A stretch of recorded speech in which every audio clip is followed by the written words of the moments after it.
What is up, everybody? It's Devontae. Welcome back to all my subscribers. I really do appreciate you. I hope you like, comment, and turn those post notifications on, because I noticed not everybody gets the notifications when I post a video every Friday at 5 p.m. Please like and comment on every video.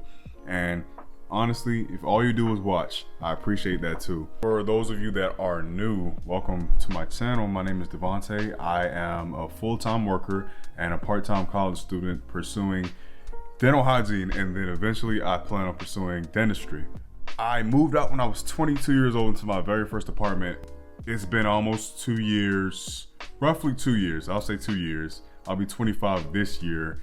And I learned quite a few things that I wish I would have known before I moved out. And you can do all the Google searches, but the point of this video is to make it as general and as simple as possible. I don't even want this to be like an 8-10 minute video. I want this to be as simple as possible. I'm going to discuss 3 things that you should know, 3 tips that you should know when moving out.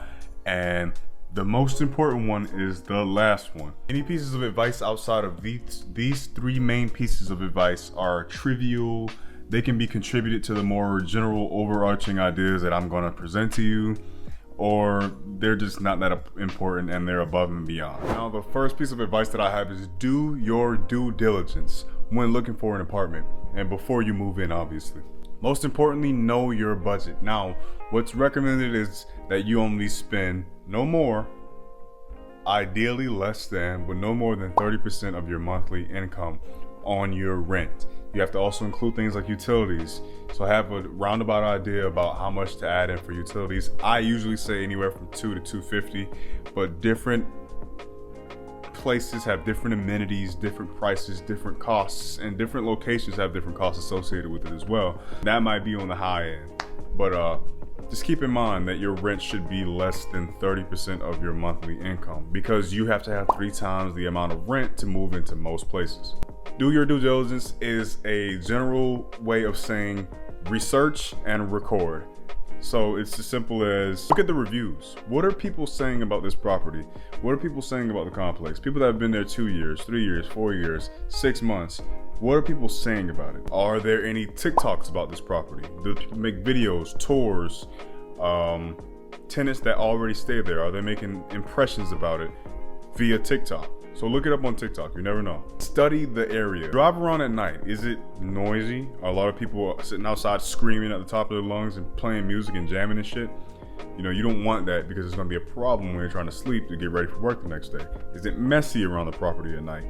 Look at things like that. Pay attention to the distance from your apartment to your job. There's an easy way to look that up. Just do it on maps, Google Maps, and just key in the address for the apartment, and then key in the address for your job, and then see the commute distance. Are you the type of person that can't drive 45 minutes to work every day and be on time? For me, I need to stay under 10 to 15 minutes, personally. You're gonna take the interstate, or a busy highway, or you're gonna take back roads. All these things matter. Are there any shopping markets, malls, bars near you, and how far are you from the fun? How close is the fun adjacent to you, and how far are you willing to drive to go to that fun? Because you don't want to spend all your time in your apartment. Some people might think that's a good idea, and usually it is. You save a lot of money by staying inside, but you also develop this social anxiety and this impending doom feeling for having to go out. So it's good to get out. Now, obviously, read the lease agreements and apartment amenities and rent specials. So read that. This is called doing your due diligence. Read the actual lease agreement. Have them go over it with you before you sign anything. Make sure you understand what they're saying. What's the deadline on paying your rent? What's the penalty for paying late? Obviously, you never want to do that. What's the maintenance like? How do you put in a request? What's the maintenance person like? Ask about them. This is not too much. You're gonna stay here. Take pictures and videos during the tours and on move-in day. Record everything. This is why I said research and record. Acknowledge this process for what it is. It is necessary. This new property is where you're gonna be staying at for the next 6 to 12 months and maybe even beyond. So treat it like somewhere you're gonna be staying. It's imperative that you know the ins and outs and you ask all the questions. There's no such thing as a stupid question when it comes to this part. And ask yourself these questions. Is it safe? Is it a convenient location? And are they professional and punctual? These things matter. Managers aren't always going to be the best people to deal with when you're talking about a certain price range. I'm just going to be honest with you, but just get the feel. Double check, triple check, get the feel, get the information. Do your due diligence. All right, so I got tired of leaning over there by the window. Change up the scenery on y'all. So the next one is tour multiple properties. Now this is one that I wish I did more of before I moved in the place that I am in now. And it's not that the place that I stay in is bad. I just think that I could be staying somewhere better.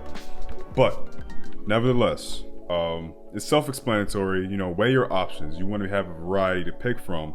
Obviously, know your budget, as we talked about in the last one, and doing your due diligence. Don't only check websites that have the names apartments and rentals in it.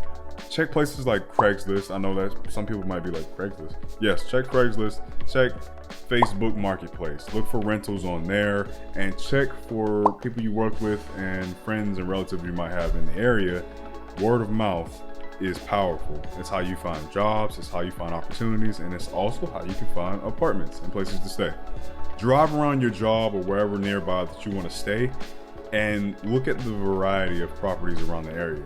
Pick a place that you actually are going to enjoy staying within your budget. Set up multiple tours. You're not obligated to, you know, commit to any one of them. This is your time to sample. This is walking around the mall trying different foods. That's what it is. So don't marry one place or feel obligated to. Don't be coerced into signing anything, obviously. I mentioned earlier, record these options and see which one is most safe, convenient, clean, and professional overall. Save at least 6 months of rent. Well, there you go. 6 months of rent. I would actually say more, but I'm saying at least 6 months. Why? Is because do emergencies announce themselves before they happen? No. So you should have this regardless if you're trying to move out, but this is specifically to cover your rent. You have to think about this. The last thing you want in your credit report is an eviction that you could have prevented. You know, things happen all the time, I understand that, but cover your ass. You know, the saying that goes, proper planning prevents poor performance. Well, this is true. You don't want to be that person that's caught with your tail between your legs. Peace of mind is just priceless. There's a lot of P alliterations going on. 6 months is just the starting point. You still want to add to it, and this is going to be your emergency fund. I have a story about that. You know, before I actually moved out and I was staying with a family member when I first moved to the area that I'm in now, I got laid off. Luckily, I was still staying with someone, and I was paying to stay there, and I could still cover it because it was fairly cheap. When I moved out, I ended up getting sick and I had to stay home for about 2 weeks.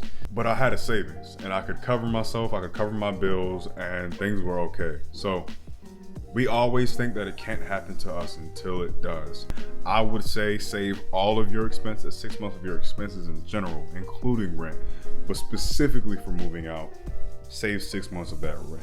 Okay, and then once you're moved in, you're settled in, you know how to budget, you start adding in the rest of your expenses to that savings, that emergency savings. So it's not up for debate, and you can debate about that with me if you want. I won't debate back with you.